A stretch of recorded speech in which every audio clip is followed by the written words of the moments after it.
समन्ता चक्रवालेषु अत्रा गच्छन्तु देवता सद्धम्मं मुनिराजस्य सुनन्तु सग्घमोक्कदं धम्मश्रवण कालो अयं बदन्ता धम्मश्रवण कालो अयं बदन्ता धम्मश्रवण कालो अयं बदन्ता नमो तस् भगवतो अरहतो सम्मा सम्बुद्धस्स नमो तस् भगवतो अरहतो सम्मा सम्बुद्धस्स नमो तस् भगवतो अरहतो सम्मा सम्बुद्धस्स කාරුණික ශ්‍රද්ධාකාමී පින්වතුනි අද සන්ධ්‍යා යාමයේ ඔබ හැම කෙනෙක්ම මේ බුද්ධ පුතුන් මුහුණු පොත සමග Facebook පිටුව සමග එකතු වෙලා සූදානම් වෙන්නේ ශාන්තිනායක ලෞතුරා බුදුරජාණන් වහන්සේ දේශනා කරපු ශ්‍රී සද්ධර්මයට ටික වෙලාවක් අහුම්කම් දෙන්න. මේ පින්කම සිද්ධ කරන්නේ විශේෂ අරමුණක් ඇතුව. ඒ තමයි ලංකාවේ කොළඹ නාලන්දා විද්‍යාලයේ අධ්‍යාපනය ලැබපු අසල චමුදිත මැදවත්ත අවුරුදු 19ක තරුණ පුතෙක්. ඒ පුතණුවන් පසුගිය අප්‍රේල් මාසේ 21 වෙනිදා අප්‍රේල් මාසේ 6 වෙනිදා අභාවයට පත් වුණා. මිය යනකොට අවුරුදු 19ක් ඒ දරුවා ජීවත් වෙලා තිබුණේ. වෙනත් රෝගී තත්වයකට රෝහල්ගතව ඉඳිද්දී විෂ බීජයක් ශරීරගත වෙලා ඒ පුතණුවන්ගේ අභාවය සිද්ධ වෙච්ච බව ඒ දෙමව්පියෝ අපට සිහිපත් කළා. විශේෂයෙන්ම ඒ පුතණුවන් තාම දක්ෂ දරුවෙක් විදියට සහ ගුණවත් දරුවෙක් විදියට ජීවත් වෙලා තිබෙනවා. ඔහු නාලන්දා විද්‍යාලයේ ක්‍රීඩා නායක ලෙස සහ ශිෂ්‍ය නායකයෙක් ලෙස කටයුතු කරලා තිබෙනවා. තාම ඉහළින් සාමාන්‍ය පෙළ උසස් පෙළ විභාග සමත් වෙලා තිබෙනවා. ඒ විතරක් නෙමෙයි විශේෂයෙන්ම මා සිද්ධ කරන ධර්මානුශාසනා බොහොම කැමැත්තෙන් ශ්‍රවණය කරමින් ඒවා තමන්ගේ ජීවිතයට අරගෙන ආධ්‍යාත්මික ජීවිතය සරු කරගන්න යහමාර්ගයට තමන්ගේ ජීවිතය අරගෙන යන්න තරුණ කාලෙදිම කටයුතු කරපු දරුවෙක්. ඒ දෙමව්පියෝ අපට සිහි කළා අවංකවම අපේ පුතණුවන් පන්සිල් පද 5 ආරක්ෂා කරගත්තා කියලා. ඒ වගේම දන් පැන් දෙන්න නැති බැරි අයට උදව් උපකාර කරන්නට විතරක් නෙමෙයි ගහකොළටත් සතා සීපාවටත් පරිසරයටත් ආදරය කරපු දරුවෙක් ලෙස ගුරුවරුන්ගේ වැඩිහිටියන්ගේ යහළු හෙළියන්ගේ ඥාතීන්ගේ කාගෙත් හිත දිනාගෙන බොහොම සත්පුරුෂ ජීවිතයක් ගත කරලා මිට මාස 3කට කලින් ඒ දරුවා අභාවයට පත් වුණේ ඒ දෙමව්පියෝ අපේක්ෂා නොකරපු වෙලාවක. ඒ පියාණනුත් මව්තුමියත් ඒ ටෙරන්ස් මැදවත්ත පියතුමා ඒ දරුවගේ තාත්තා දීප්ති මැදවත්ත අම්මා ඒ වගේම බිනර මැදවත්ත සොහොයුරා සහ නිකිනි මැදවත්ත සොහොයුරිය ඒ පුතාගේ අද මේ පින්කම සිද්ධ කරන්නේ ඒ පුතාගේ 3 මාසේ පින්කම නිමිති කරගෙන. ඒ වෙනුවෙන් විශේෂ පින්කම් රැසක් සිද්ධ කරනවා. ඒ අය විශේෂයෙන්ම ඒ පුතාට පින් අනුමෝදන් කරන්නට අද දවස පුරාම ආරණ්‍යකේතන භික්ෂු පුහුණු මධ්‍යස්ථානයේ වැඩ ඉන්න සායන් අහන්සලට දෑසන දහවල දානේ සකසගන්ට කිලම්පස සඳහා විතරක් නෙමෙයි ස්ථානයේ සායන් අහන්සලගේ අධ්‍යාපන කටයුතු වලට බොහෝම ශ්‍රද්ධාවෙන් අද දවසේ දායකත්වය අරගෙන කටයුතු කරා. ඒ පුතුණුවන්ට පින් දෙන්න ඕන කියන උදාර සිත ඇතිව උදාර කල්පනාව ඇතුව. ඉතින් ඒ පුතුණුවන්ගේ අභාවය අපි දන්නවා. අම්මට, තාත්තට, සොහොයුරාට, සොහොයුරියට විතරක් නෙමෙයි. ඒ දරුවට උගන්වපු පාසලේ නාලන්ද විද්‍යාලයේ අපේ සායනහන්සලට සහ ගුරු මව්පියවරුන්ටත් බොහොම වේදනාකාරී බොහොම අනුවේදනීය අත්දැකීමක් වන්නට ඇති කියලා අපි විශ්වාස කරනවා. මොකද හොඳ යහපත් දරුවෙක් ලෙස කටයුතු කරනකොට කෙනෙක් එයාට කාගෙත් අවධානය යොමු වෙනවා. එයා ගැන කාටත් බැඳීමක් ඇති වෙනවා. ආදරෙ හිතෙනවා. නමුත් කවුරුත් ආදරෙන් බැඳුණු කෙනෙක් වෙන් වෙනකොට ආදරෙන් බැඳිලා හිටපු අම්මා තාත්තට විතරක් නෙමෙයි, සොහොයුරාට සොහොයුරියට විතරක් නෙමෙයි, හැම දෙනාටම පාහේ විශාල දුකක්, වේදනාවක් ඒ දරුවගේ වියෝව නිසා අනිවාර්යෙන්ම ඇති වෙනවා.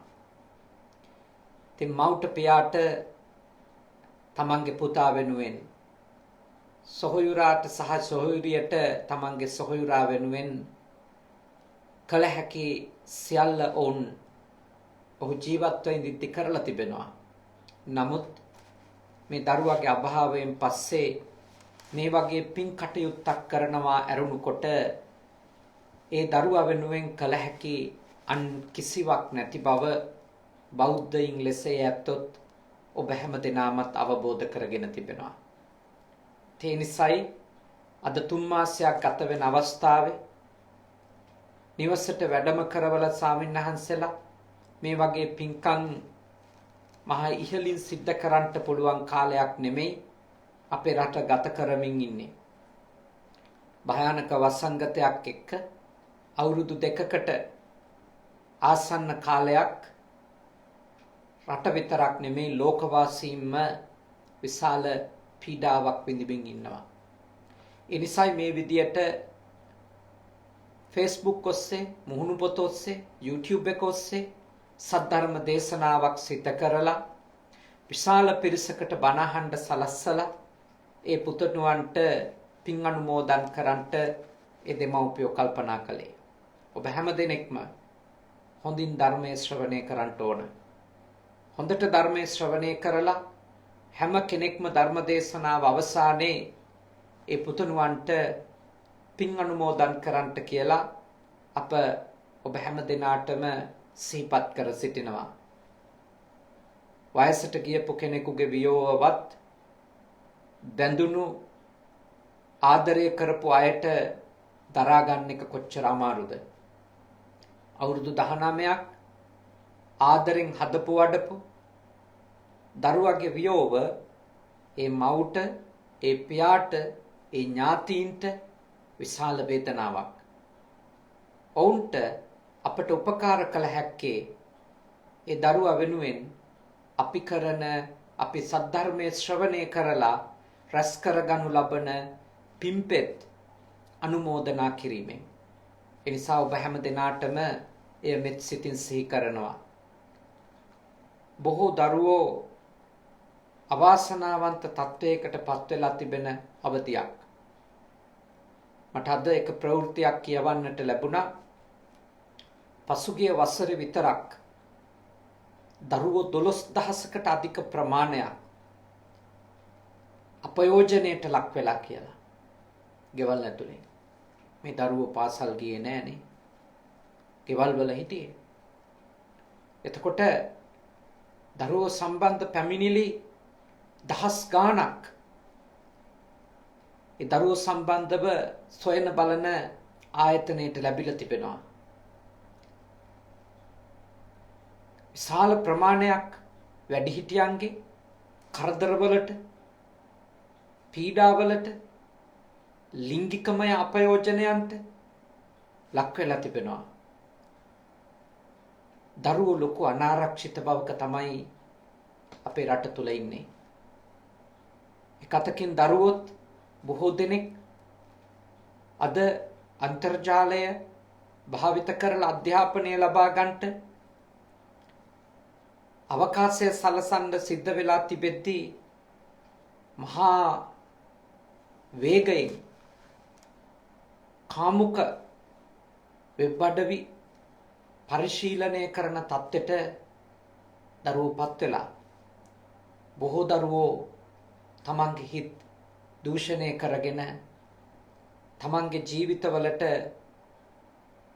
ලොකු අනර්ථයක් කරගනිමින් ඉන්නවා.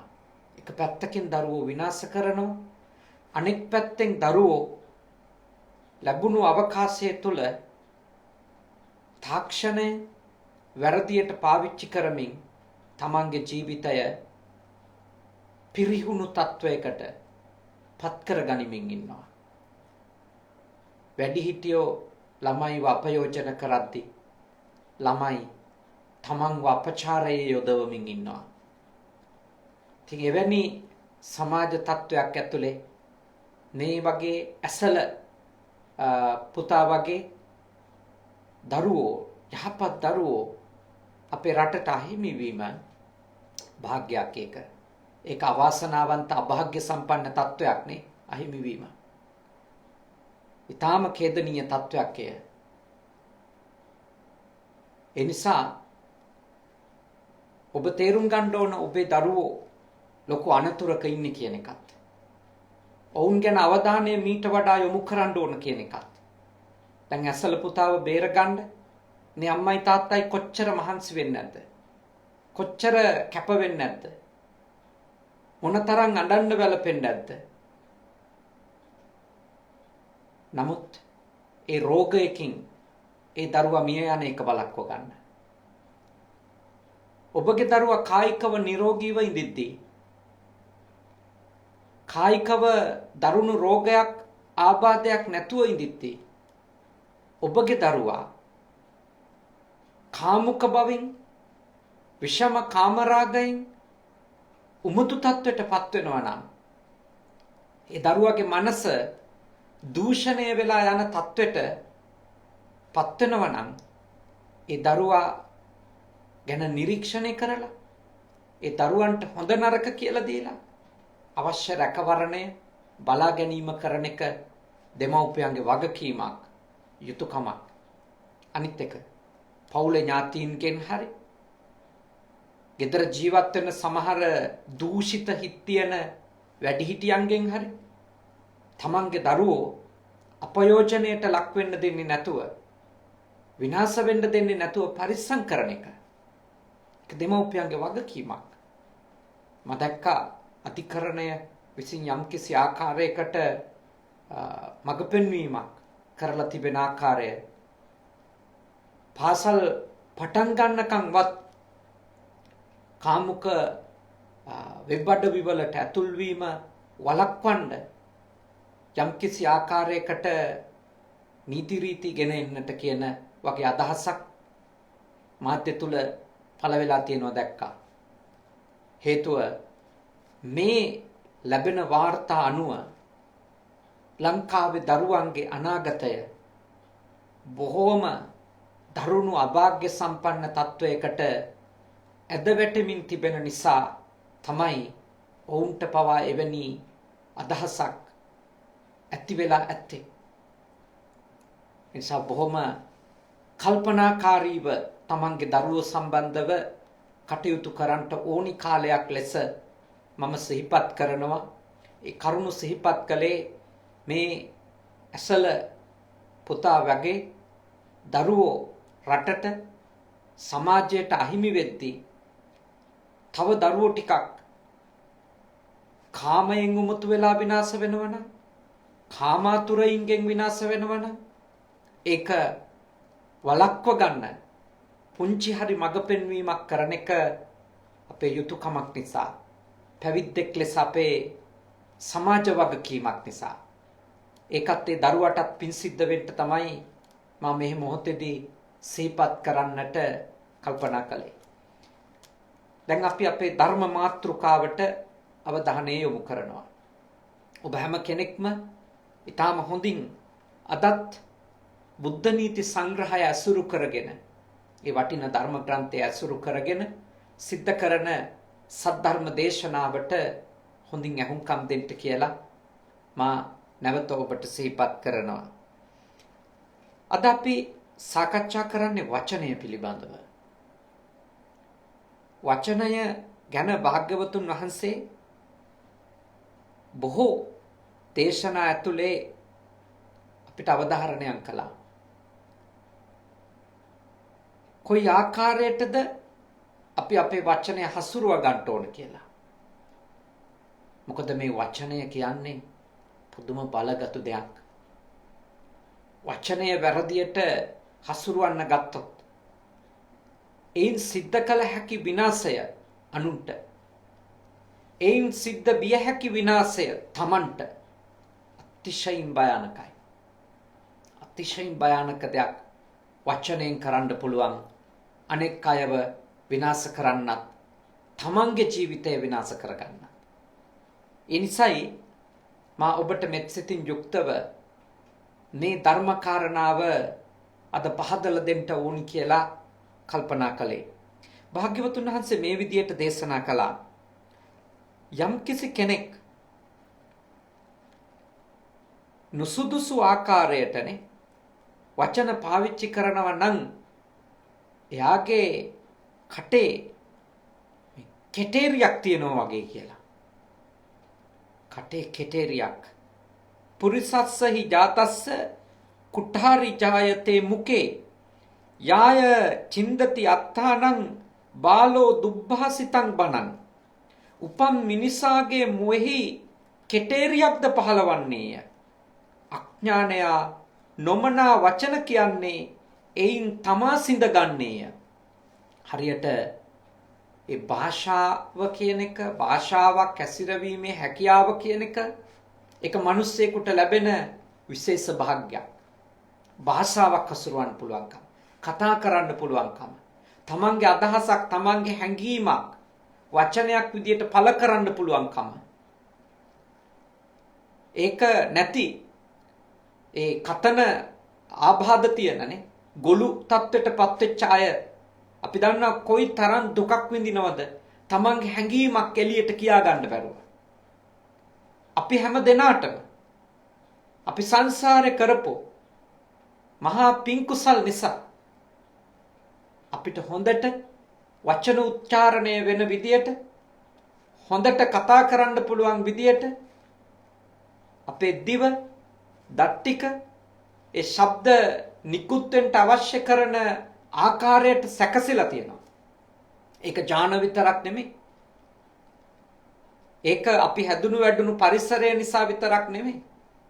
ඒක සංසාරේ අපි කරපු උතුම් පින්කුසලුත් ඒවට බලපාලා තියෙනවා. අපිට ඒ වගේ කතා කිරීමේ හැකියාවක් සහිතව උප්පත්තිය ලබන්න. හැබැයි භාග්‍යවතුන් වහන්සේ දේශනා කළා වැරදි දේ කියනව නම්, දුර්භාෂිතයක කෙනෙක් යෙදෙනව නම් එයා හරියට කටේ කෙටේරියක් තියාගෙන ඉන්න කෙනෙක් වගේ. ඒ වචන වලින් තමනුත් සිඳ ගන්නවා, තමනුත් විනාශ කර ගන්නවා, අනික් අයගේ ජීවිතත් විනාශ කරනවා. බොරුවෙන්, කේලමෙන්, පරුස වචනෙන්, හිස් වචනෙන් තමන්ගේ ජීවිතයට හානියක් කරගන්නවා විතරක් නෙමෙයි, ඒ වචන නැමැති කෙටේරියෙන් අන් අයගේ ජීවිතවලටත් කොටනවා, අන් අයගේ ජීවිතත් සිඳලා දානවා, තමන්ගේ ජීවිතෙත් විනාශ කරගන්නවා. ඒකයි භාග්‍යවතුන් වහන්සේ දේශනා කළේ බොහෝ මිනිස්සු කටේ කෙටේරියක් එක්ක තමයි ජීවත් වෙන්නේ කියලා.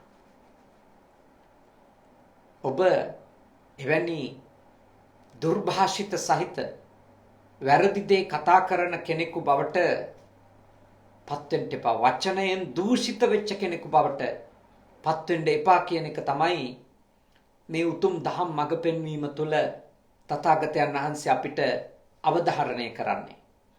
ඊළඟට උන්වහන්සේ මේ විදියට දේශනා කරනවා වචනය කොහොමද හසුරුවන්න ඕනේ මනා විදියට කියලා. යෝ නින්දියම් පසංසති තංවා නින්දතියෝ පසංසියෝ විචිනාති මුකේනසෝ කලින් කලිනාතේන සුඛං නවින්දති. සංයුත්ත නිකාය බ්‍රහ්ම සංයුත්තයේ තථාගතයන් වහන්සේ දේශනා කරන්නේ මේ ගාථා ධර්මයේ. මොකක්ද උන්වහන්සේ වදාරන්නේ? යමෙක් නින්දා කළ යුතු තැනැත්තාට ප්‍රශංසා කරනවද? ප්‍රශංසා කළ යුතු තැනැත්තාට නින්දා කරනවද? හෙතෙ මේ කටින් පව් රැස් කරයි. ඒ පව් නිසා හෙතෙම සැප විපාක නොලබයි. මොකක්ද මේ අවධාරණය? මේ බුදුරජාණන් වහන්සේ දේශනා කරලා තියෙන්නේ පද හදාද කාට හරි නින්දා පාස කර කර ඉන්න කියලාද? නෑ, මෙතන අදහස් කරලා තියෙන්නේ ඒක නෙමෙයි.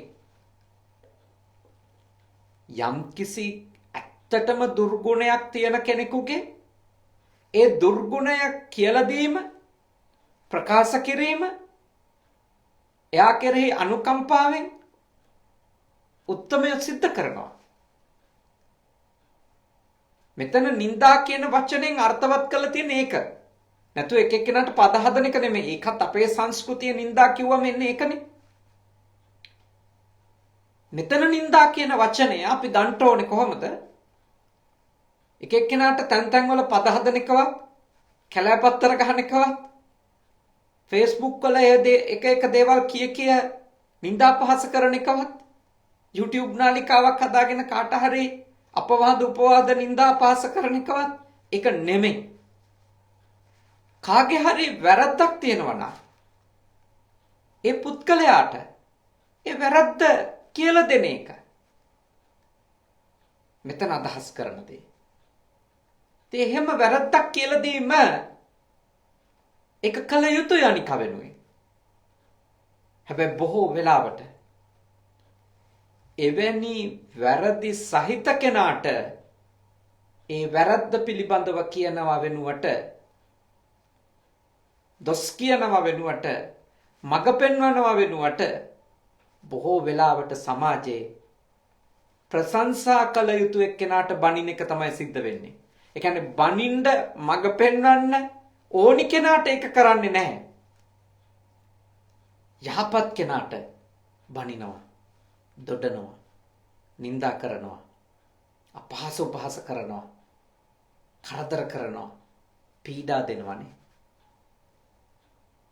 ඒක ඔබ කරනම නම් යහපත්ව ඉන්න කෙනෙකුට ඔබ වචනයෙන් ඒ වගේ පීඩා කරනවා නම්, ඇත්තටම අයහපත් කෙනෙකුට ඔබට එහෙම දෙයක් කියන්න, චෝදනාවක් කරන්න යම්කිසි ආකාරයකට සාධාරණ අයිතියක් තියෙනවා. ඒත් යහපත් කෙනෙකුට එවැනි හිංසනයකට වචනයෙන් කිසිම පීඩාවක් නොකළ යුතු යහපත් කෙනෙකුට ඔබගේ මුවින් පිට වෙන වචන නිසා ඒ වගේ හිංසනයක්, කරදරයක්, අවමානයක්, පීඩාවක් ඔබ සිද්ධ කරමින් ඉන්නවා නම් ඒක ඔබේ බිරිඳට කරත්, ඒක ඔබේ සැමියාට කරත්, ඒක ඔබේ දරුවෙකුට කරත්, ඒක අසල්වැසියෙකුට කරත්, ඒක ගුරුවරයෙකුට හෝ ශිෂ්‍යයෙකුට කරත් ඒක ඔබට කරගන්න වැරද්දක්. බනින්න ඕන නම් බනින්න සුදුසු කෙනාට බනින්න. වැරද්දක් තියෙන කෙනාට බනින්න. මාත් බනිනවා. අපි තෝරන තරම් බැනුම් අහලා තිනේ. මේ වැරදි තියෙන වෙලාවට අපේ ලොකු අම්දුර වැරදි තියෙන වෙලාවට කොච්චර අපිට බැනලා තියෙද? මාත් මගේ ශිෂ්‍ය නමලට කොච්චර බනිනවද වැරදි තියෙනකොට? දොස් කියනවාද?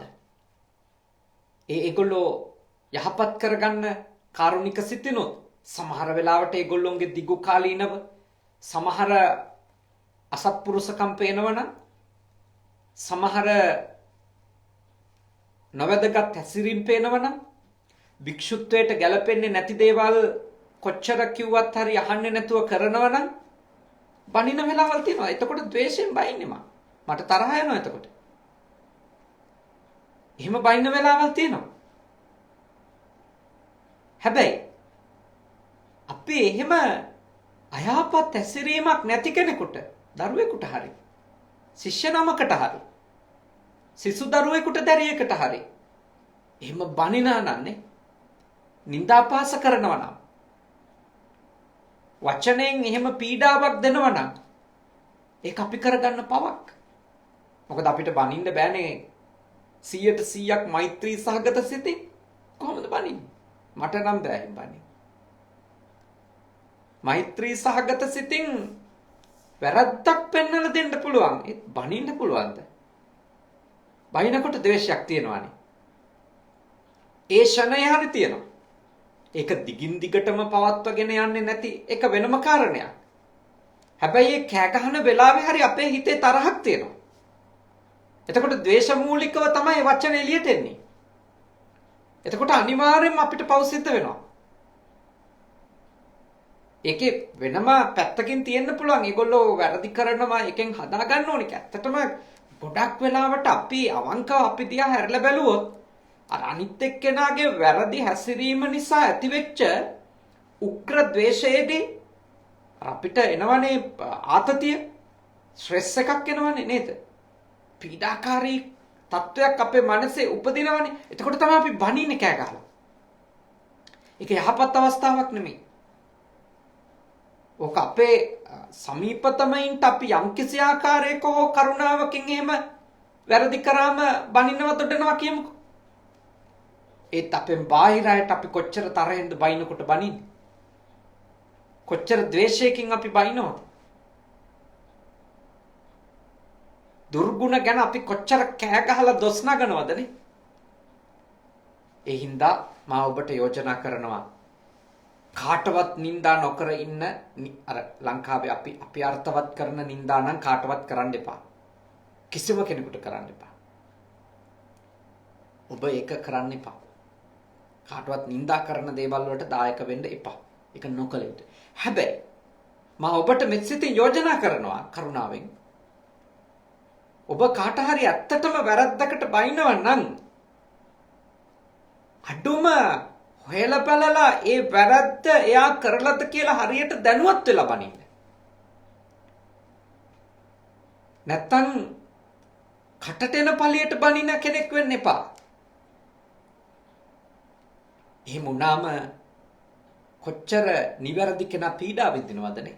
Taman එහෙම වැරද්දක් කරලා නැතුව බැනුම් අහනකොට. අනිත් අය ඉස්සරහා අපහසුතාවයට පත් කරනකොට කොච්චර දුක් වෙනවද? කොච්චර විඳවනවද? මම වුණත් එහෙම අවස්ථා තියෙනවනේ. ඕනතරම් අවස්ථා තියෙනවා.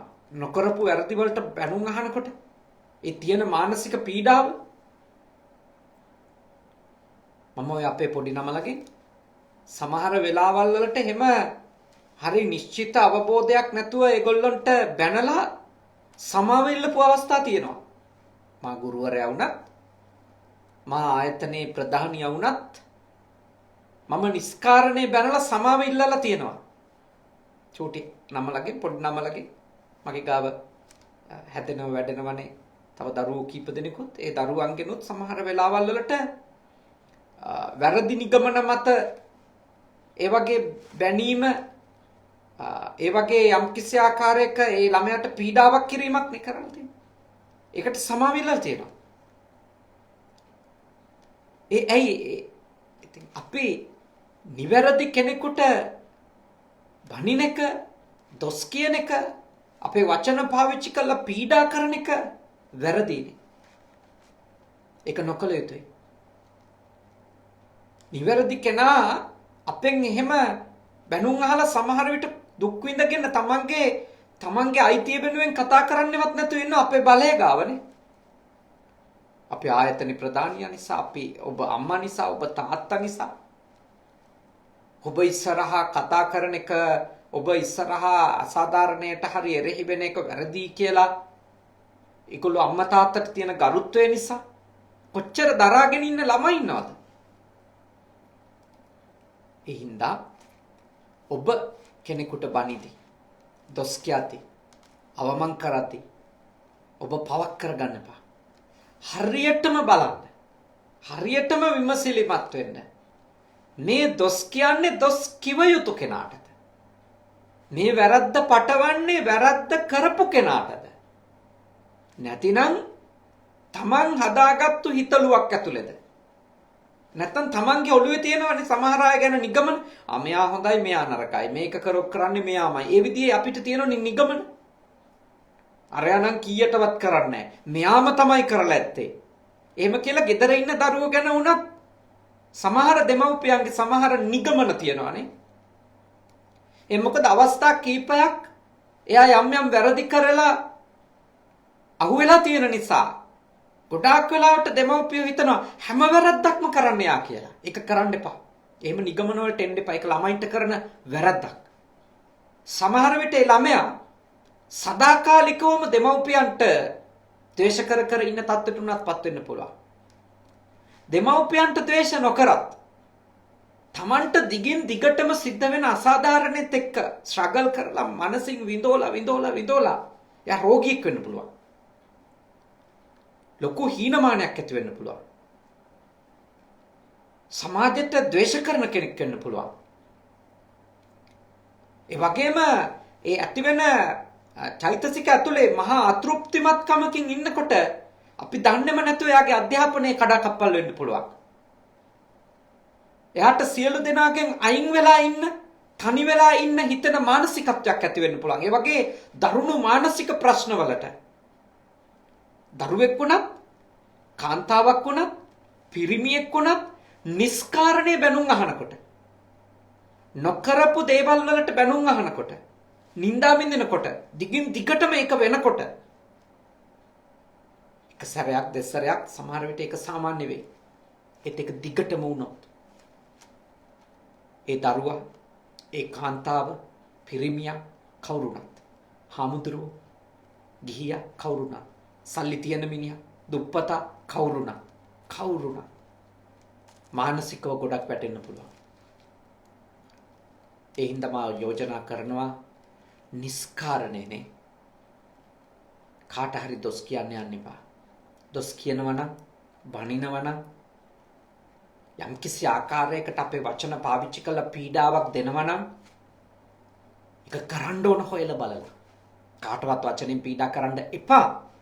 නමුත් අපි සමහර දේවල් කරන වෙලාවල් තියෙනවනේ. අඩුම එතෙන්දී හොයලා බලලා කරන්න ඕන. ඒක තමයි මෙහි යෝජනාව.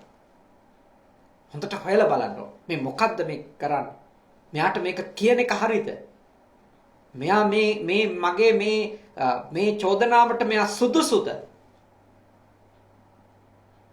දෙයක් ලියලා පළ කරන්න කලින් නේ කාගේ හරි අදහසකට යටින් කමෙන්ට් කරන්න කලින් බොහොම අපහාසාත්මකව තමන් හරියටම දන්න දෙයක් ඒ කරන්නේ. ඒක තමන්ගේ අත්දැකීමද? නැත්නම් අතන මෙතන කියපු ගොසිප් අහුලගෙනද? අනුන් කියපු දේවල් මතද මේ තමනුත් නගලගෙන අනුන්ට අපහාස කරන්නේ? අනුන්ට නිඳා කරන්නේ? ඇහැට දැක්කද? කනට ඇහුණාද තමන්ට? තමන්ගෙම ඒක තමන්ගේ අත්දැකීමක්ද? තමන්ට ප්‍රත්‍යක්ෂ වෙච්ච දෙයක්ද? එහෙම වුණත් අපි කියමුකෝ ප්‍රත්‍යක්ෂ වුණා. ඔව් මෙයා මේ වැරද්ද කරනවා කියලා යෝජනා කරනවා. තැන්වල අතන මෙතන මාධ්‍ය ඇතුලේ කාටවත් නිඳා කරන, අපහාස කරන, උපවාද කරන කෙනෙකු බවට පත් වෙන්න එපා. කවදා හරි තමන්ටත් ඒ තත්වය එන දවසක තේරෙයි කොච්චර වැරද්දක්ද කරගත්තේ කියලා. ඒක තේරෙයි. ඒ නිසා බුද්ධිමත් වෙන්න. මේ භාග්‍යවතුන් වහන්සේ අපිට වචනයෙන් අපිට අපරාධ කරගන්න එපා කියලා කිව්වේ. ඒ මොකද හේතුව අපි අනිකාට අපරාධ කරනකොට වචනේ පාවිච්චි කළා. අපිට විශාල හානියක් පළමුවෙන්ම කරගන්නවා. විශාල අකුසලයක් අපි රැස් කර ගන්නවානේ. ඒ නිසා බුද්ධිමත් වෙන්නේ ගැන. ඒ කියන්නේ ගොඩක් කල්පනාකාරී වෙන්න. ඔබගේ වචන පාවිච්චි කරද්දී. ඊළඟට භාග්‍යවතුන් වහන්සේ දේශනා කරනවා මේ විදියට. සුභාසිතං උත්තම මාහු සන්තෝ ධම්මං වනේ නා ධම්මං තන් ဒ ුතියං. හොඳ කතාව නේ. උතුමයි සත්පුරුෂෝ කියනවා කතා කරනවා නම් සුභාසිතයක්ම කතා කරන්න. කතා කරනවා නම් හොඳ දෙයක්ම කතා කරන්න. යහපත් ධර්මයක්ම කියන්න. නිවැරදි ධර්මයක්ම කියන්න. උතුම් ධර්මයක්ම කියන්න.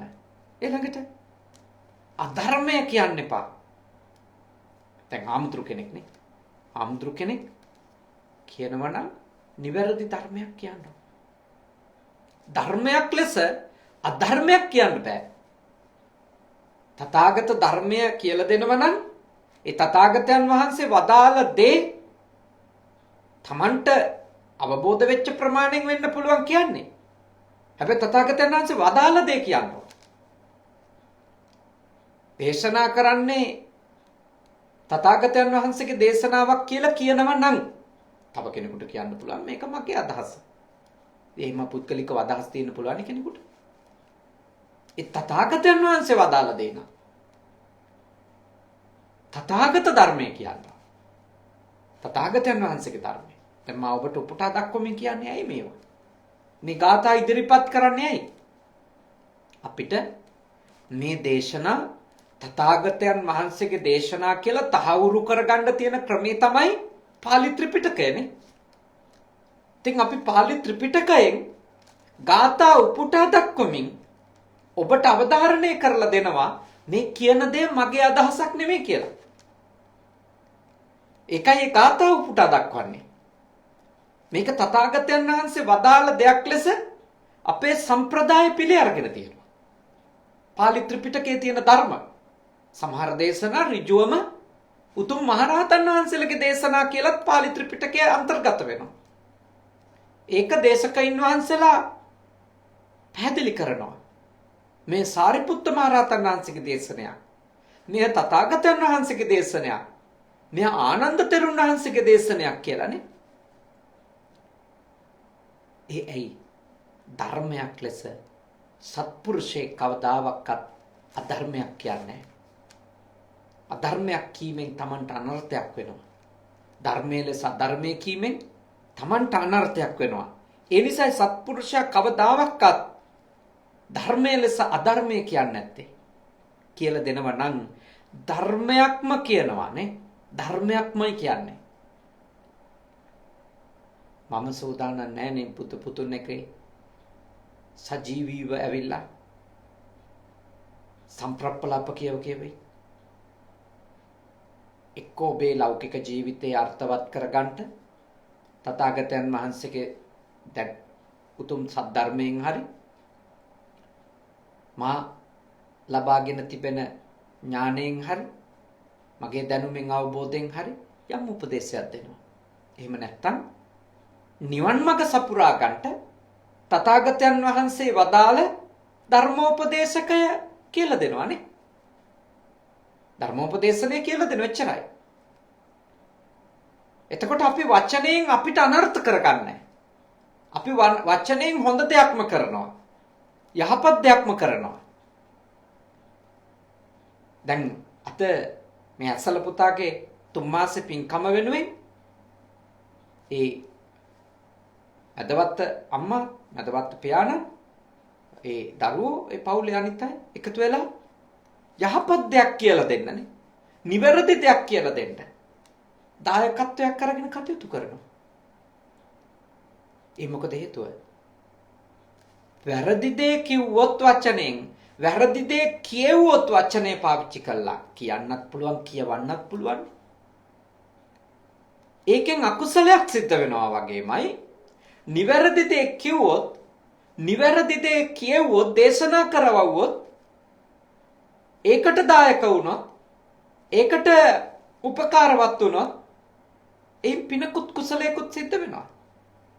මොකද භාග්‍යවතුන් වහන්සේ දේශනා කළානේ සබ්බ දානං ධම්ම දානං ජිනාති.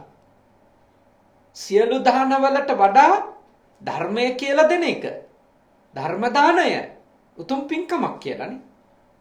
උතුම් පින්කමක් කියලා තථාගතයන් වහන්සේ දේශනා කළා. ඒ නිසා ඔබ හැම කෙනෙක්ම හැම වෙලාවකම වචනයෙන් පුළුවන් උපරිම නිවැරදි දේ කරන්න. පුළුවන් උපරිම යහපත් දේ කරන්න. වචනයෙන් කරන වැරදි අයහපත් දේ හැකි උපරිම කැප වෙලා අවම කරන්න. වචනෙන් කිසිම වැරද්දක් කෙරෙන්නේ නැති දවසක් බවට දවසපත් කරගන්න වීරය කරන්න. මහත් වීරය කරනවා. තාම කඩන් වැටෙන දවස් තියෙනවා. වචනෙන් තවම වැරද්දක් වෙන අවස්ථා තියෙනවා ජීවිතේ. එකක්වත් නෑ නෙමෙයි. හැබැයි බොහෝ දවස් මා ඊටාම වීරියෙන් අවබෝධයෙන් වචනයෙන් වැරද්දක් නොකර ගත කරන්න වචනේ පරිස්සම් කරනවා. මොකද වචනේ වැරදියට හැසිරෙව්වොත් සිද්ධ වෙන විපාක මං අහලා තථාගතයන් වහන්සේගේ දේශනාවෙන් ඉගෙනගෙන තියෙන නිසා. එහි ආදීනවය ඊටාම හොඳට දන්න නිසා. ඉන්න බුද්ධිමත් වෙන්න. තාම ප්‍රඥාවන්තව මේ දේවල් ඔළුවට ගන්න කියලා මම යෝජනා කරනවා. ඊළඟට පියං බනේ නා පියං තං තතියං සච්චම් බනේ නා ලිකං තං චතුත්තං. තුන්වෙනි කාරණේ මොකද්ද? තුන්වෙනි කාරණේ කියනවා අප්‍රිය දෙයක් කියන්න එපා. අප්‍රිය දෙයක් කියන්න එපා. ප්‍රිය දෙයක්ම කියන්න. තුන්වෙනි කාරණේ එක. අප්‍රිය දෙයක් කියන්න එපා. ප්‍රිය දෙයක්ම කියන්න. මට මතකයි මම කොළඹ විශ්වවිද්‍යාලේ සිංහල විශේෂවේදී උපාධියක් සිංහල භාෂාව සාහිත්‍ය ගැන ඉගෙන ගත්තේ මගේ පළවෙනි උපාධියට BA වලටනේ. එතකොට සිංහල අධ්‍යයන අංශයේ ඒ කාලේ හිටියා බොහොම ශ්‍රේෂ්ඨ ගුරුතුමීලා මහාචාර්යතුමියලා මහාචාර්ය ජේ.පී. තිස්සානායක මහත්මයා, රෝහිණී මැතිණිය මහාචාර්යතුමිය, ඒ වගේම මහාචාර්ය ඒ.බී. දිසානායක මහත්මයා, සඳගෝමි කෝපර හේවා මහත්මයා, එහෙම අපිට හිටිය ගොඩක් සිංහල භාෂාව පිළිබඳව අපේ පරම පූජනීය මහාචාර්ය අගලකඩ සිරිසුමන සායනහන්සේ, තව මහාචාර්යතුමන්ලා රැසක් අපිට හිටියා. සිංහල භාෂාව, සාහිත්‍ය, ව්‍යාකරණය අපිට උගන්වපු ගොඩක් හිටියා. ඉතින් සිංහල අධ්‍යයනාංශයට යනකොට හැමදාම එහි දොරේ සටහන් කරලා තිබිච්ච පුංචි වැකියක් තිබුණා. දැන් ඒක තියෙනවද නැද්ද මන් දන්නේ නැහැ. මා ඉගෙන ගන්න කාලේ තිබුණා. එහි තිබුණා මියුරු වදන් ගෙන දේ මැයි මියුරු ඵල කියලා. විශ්වවිද්‍යාලේ බෝඩ් වල ඉතින් කොච්චර දේවල් තියෙනවදනේ. විශ්වවිද්‍යාලෙන් එළියට ආවත් සිංහල අධ්‍යයනාංශේ ඇතුල් වෙන තැන දොරේ පුංචියට ලියලා අලවලා තිබිච්ච ඒ වැකිය මා කවදාවත් අමතක කරන්නේ නැහැ. ඒක අමතක වෙන්නේ නැහැ ඇත්තටම. මියුරු වදන් ගෙන දේ මැයි මියුරු ඵල. මිහිරි වචන, ප්‍රිය වචන කතා කළොත් ආනිසංසයත් ඊටාම ප්‍රියජනක ආනිසංසයක් වෙන්නේ. ප්‍රියජනක ආනිසංසයක් වෙයි. ඊටාම ප්‍රියශීලී අත්දැකීමක් වෙයි ඒක. එනිසා මා ඔබට මෙත් සිතින් යෝජනා කරනවා හැම වෙලාවකම වචනය නිවැරදි කරගන්න. වචනය යහපත් කරගන්නට භාග්‍යවතුන් වහන්සේ වදාළ පියං බනේ නාප්පියං, ප්‍රිය දෙයක් කතා කරන්න කෙනෙකුට හිතට ප්‍රියශීලීත්වයක් ඇති වෙන. කෙනෙකුට අප්‍රිය හිතෙන්නේ නැති. කෙනෙකුට කලකිරෙන්නේ නැති. කෙනෙකුට එපා වෙන්නේ නැති. ජීවිතය ගැනම මහා අවාසනාවන්ත හැඟීමක් නැතිනේ. ඇති වෙන්නේ නැති නේ. එහෙම යහපත් වචන කතා කරන කෙනෙක් වෙන්න. නිවැරදි වචන, උතුම් වචන, ප්‍රබුද්ධ වචන කතා කරන කෙනෙක් වෙන්න. අප්‍රිය දේ කෙනෙකුට අමනාප හිතෙන දේ කතා කරන්න එපා. ගොඩක් වෙලාවට අපේ බෞද්ධ ගෙවල් වල බොහෝ වෙලාවට වැඩිහිටියෝ එකිනෙකා එක්ක කතා කරන්නේ නැහනේ. එයයි ටිකින් ටිකටම ලැබිච්ච අත්දැකීම් එක්ක ඕන් කියලා තියෙනවා කතා කරනවට වඩා නිශ්ශබ්දව ඉන්න එක හොඳයි කියලා. මොකද කතා කරන්න කියොත් හිත රිදෙන දෙයක් විතරයි කියන්නේ. පිහියෙන් අයින්නවා වගේ.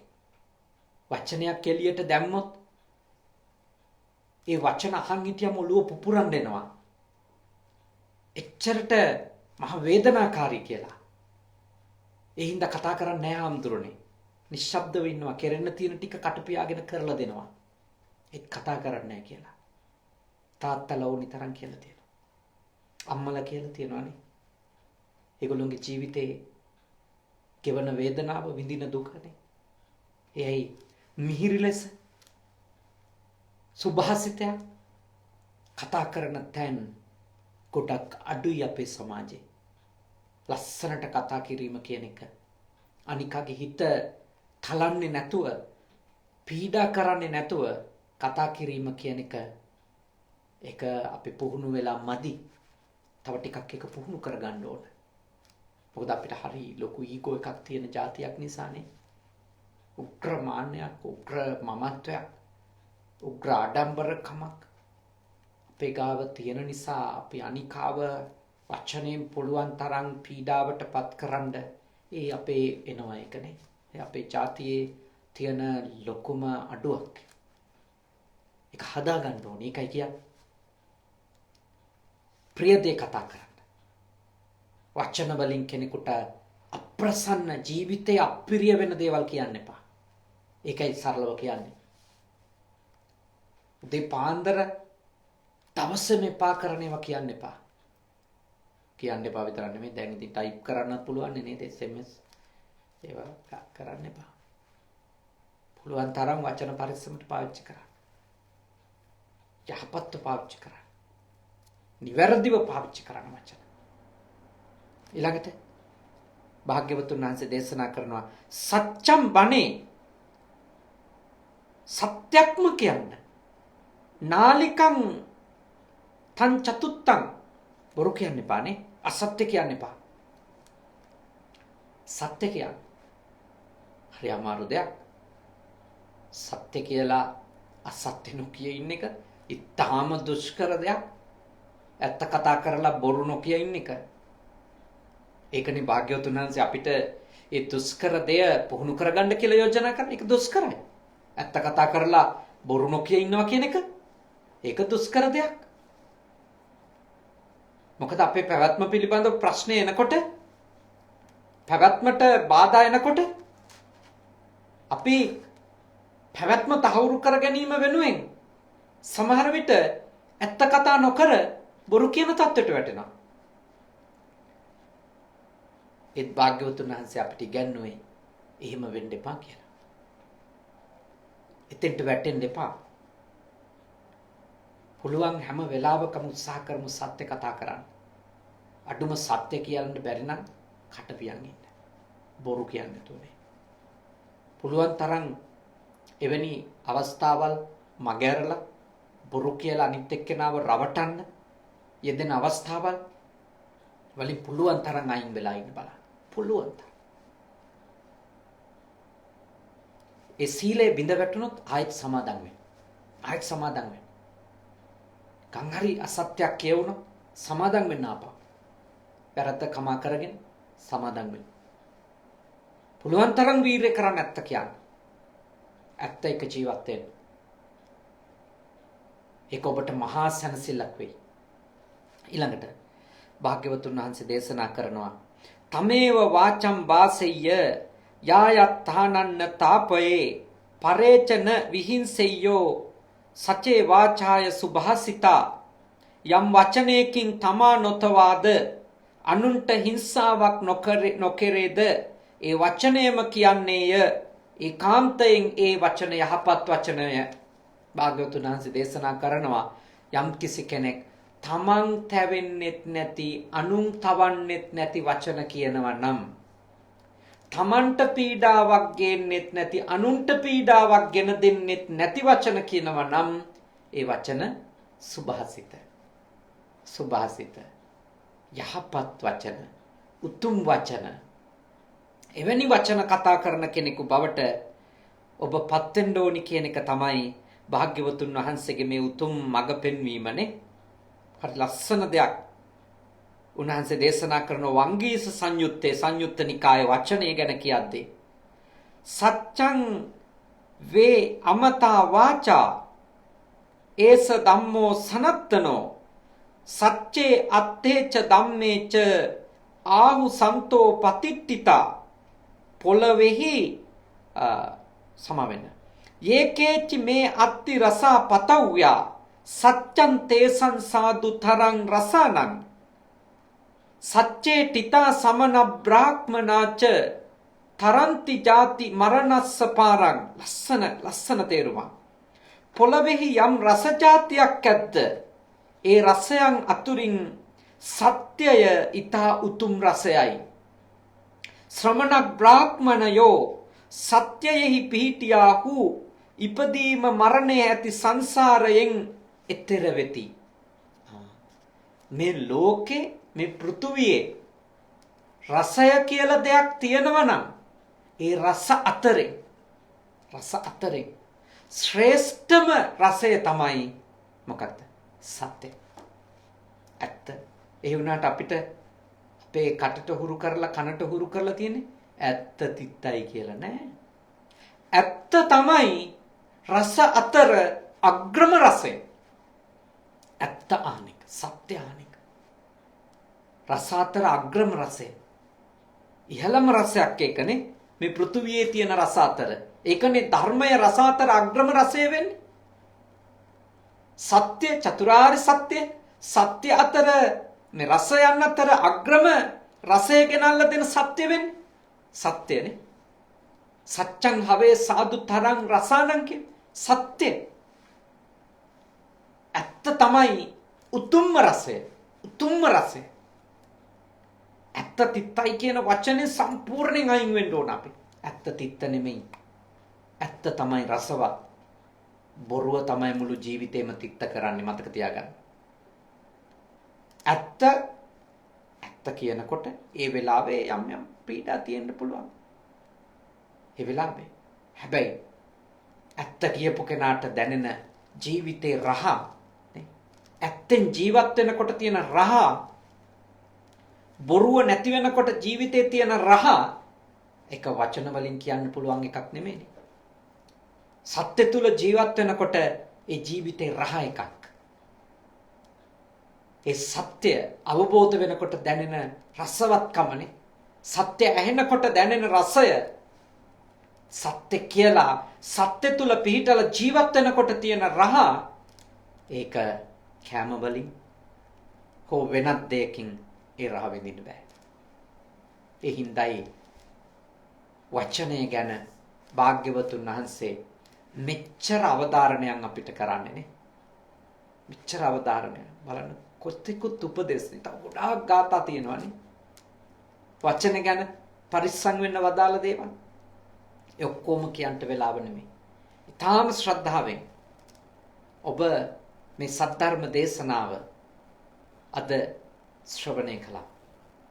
මේ දේශනාව ශ්‍රවණය කළේ විශේෂයෙන්ම කොළඹ නාලන්දා විද්‍යාලයේ හිටපු ශිෂ්‍ය නායකයෙක් ලෙස කටයුතු කරපු, ඒ වගේම හොඳ ක්‍රීඩකෙක්, බොහෝ තරඟ වලින් ජයග්‍රහණය කරපු, කුසලතා පරිපූර්ණ ප්‍රතිභාපූර්ණ හොඳ ක්‍රීඩකෙක්, නාලන්දා විද්‍යාලයේ ක්‍රීඩා නායක ලෙස කටයුතු කරපු ආදි ශිෂ්‍යයෙක්, හොඳට අධ්‍යාපනය ලැබපු ඇසල මැදවත්ත තරුණ දරුවා, ආදරණීය පුතණුවන් උසස් පෙළ ලියලා මගේ අවබෝධයේ හැටියට ප්‍රතිඵල එනකොට ඒ දරුවා අභාවයටපත් වෙලා, ඉතින් ඒ ඇසල මැදවත්ත, ඇසල චමුදිත මැදවත්ත ආදරණීය පුතණුවන්ට පින් අනුමෝදන් කරන්ටයි ටෙරන්ස් මැදවත්ත පියාණන් දීප්ති මැදවත් අම්මා, ඒ වගේම බිනර මැදවත් සොහයුරා,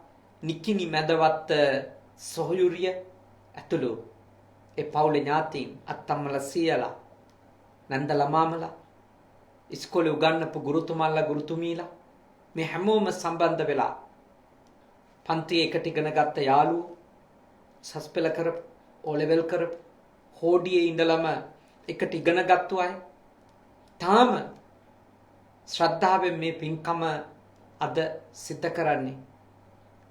ඊටාම උතුම් අරමුණකින් මේ පුතාට පින් අනුමෝදන් කරන්න.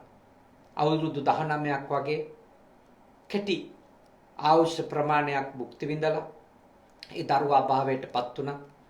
අම්මට තාත්තට හිත හදාගන්න පුළුවන්කම තිබෙනවා. මොනවා හිතලද? ලෝකේ කවුරු දන්නේ නැති වුණත් ඔබේ දරුවා සීලවන්තයි කියන එක ඔබ දන්නවා.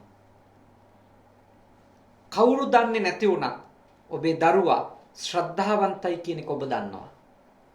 ලෝකේ කවුරු දන්නේ නැති වුණත් ඔබේ දරුවා පරිත්‍යාගශීලී, ත්‍යාගවන්තයි කියන එක අම්මයි තාත්තයි දන්නවා. ලෝකේ කවුරු දන්නේ නැති වුණත් ඔබේ දරුවා ජීවිතය ගැන ධර්මයේ ශ්‍රවණය කරලා ප්‍රඥාව දියුණු කරගත්ත දරුවෙක් කියන එක අම්මයි තාත්තයි දන්නවා. ඔය ගුණ ටික ඔබේ දරුවා ගාව වැඩිලා තිබුණානේ. ඔහු ඇති කරගත් අනික් බාහිර කුසලතා ඒවා සංසාරේ නැවත එයා ඉපදිච්ච හැම භවයකදීම ඒවා මතුවලා ඒ අවස්ථාවේ යෙදුණා. හැබැයි එයාගේ ක්‍රීඩා කුසලතාවත් අධ්‍යාපනික ඥානයවත් නෙමෙයි එයාගේ පරලෝක ජීවිතයට ඊළඟ භවය සුවපත් කළේ. ඒ තමයි පුංචි කාලේ ඉඳලා අම්මා විදියට ඔබ, තාත්තා විදියට ඔබ ඒ දරුවා පන්සිල් රකින්න පුහුණු කරගත්තු එක. දම් දෙන්න පුහුණු කරපු එක. සතාසීපාවට කරුණාවන්ත වෙන්න පුහුණු කරපු එක. සෝබා දහමට අයිති කෙනෙක් ලෙස, සෝබා දහමට එරෙහි නොවන කෙනෙක් ලෙස ජීවත් වෙන්න පුහුණු කරපු එක. දහම්මහන්ට පුහුණු කරපු එක. දුප්පතුන්ට උදව් කරන්න පුහුණු කරපු එක. තුනුරුවන්ට ගරු කරන්නට පුහුණු කරපු එක. ඒවා ඒ දරුවගේ ඊළඟ භවය සකසන්න අම්මෙක් විදියට, තාත්තෙක් විදියට ඔබ කරපු ලොකුම යුතුයකම්. මතක තියාගන්න. ඔබේ දරුවා අරගෙන ගියේ අන්න ඒ ටික බව. විභාග සහතික ඔක්කොම තියලා කියන්නේ. තරංග දිනලා දුවලා පැනලා ගත්තු ක්‍රීඩා සහතික කුසලාන ඔක්කොම යාගේ කාමරේ හරි ඔබට පේන තැනක හරි ඔබ තියලා ඇති. මොකද එයා ගෙනිච්චේ නැහැ. එයා ගෙනිච්ච දෙයක්. මොනවද ගෙනිච්චයා? එයා අරන් ගියා ඔබ සිල් රකින්න උගන්වුවා. එයා සිල් රැකලා රැස් කරගත්තු පින කුසලය එයා අරන් ගියා. දන් දෙන්න ඉගන්වුවා.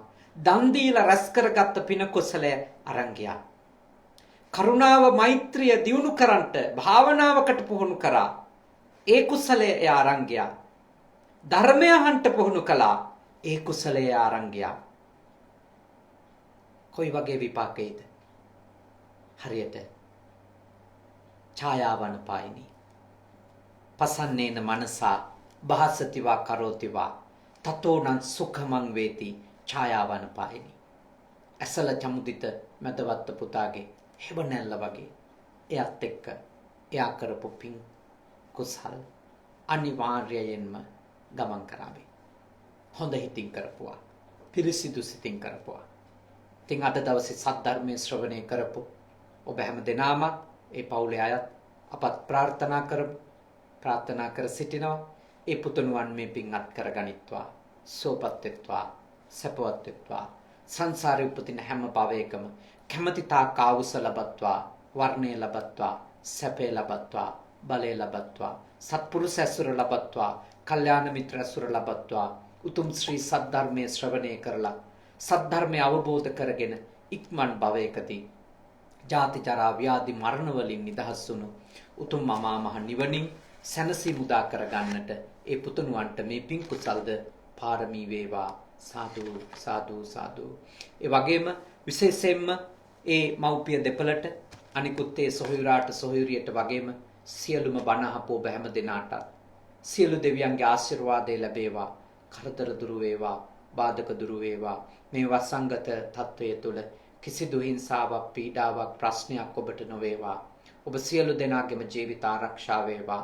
සියලුම දෙවියෝ මේ පින් අනුමෝදන් වෙලා නිවන් දකිත්වා. සාදු සාදු සාදු. අවසාන වශයෙන් ඔබ අප හැම දෙනාටම මියගිය ඇසල චමුදිත ඒ ආදරණීය පුතුණුවන් ඇතුළු සියලු ඥාතීන්ටත් දෙවියන්ටත් උපදින හැම ආත්මිකම අපට මේ භවයේ පුරාම සත්පුරුෂ ඇසුර ලැබේවා. කල්යාණ මිත්‍ර ඇසුර ලැබේවා. සද්ධර්මයේ මැසේවා. ධර්මානුධර්ම ප්‍රතිපත්ති පූර්ණේ කරගෙන ඉක්මන් භවයකදී නිවන් දකින්ට මේ පින් කුසල් පාරමී වේවා. සාදු සාදු සාදු. දෙවියන්ට පින් දෙමු. ආකාශට්ටා ච බුම්මට්ටා දේවා නාග මහිත්‍තිකා පුඤ්ඤන්තං අනුමෝදිත්වා චිරන් රක්칸තු ශාසනං. ආකාශට්ටා ච බුම්මට්ටා දේවා නාග මහිත්‍තිකා පුඤ්ඤන්තං අනුමෝදිත්වා චිරන් රක්칸තු දේශනං. ආකාශට්ටා ච බුම්මට්ටා දේවා නාග මහිත්‍තිකා පුඤ්ඤන්තං අනුමෝදිත්වා චිරන් රක්칸තු මම් පරන්ති තී. ඔබ හැමදෙනාම නිදුක් වෙත්වා, නිරෝගී වෙත්වා, සුවපත් වෙත්වා. साधु साधु साधु।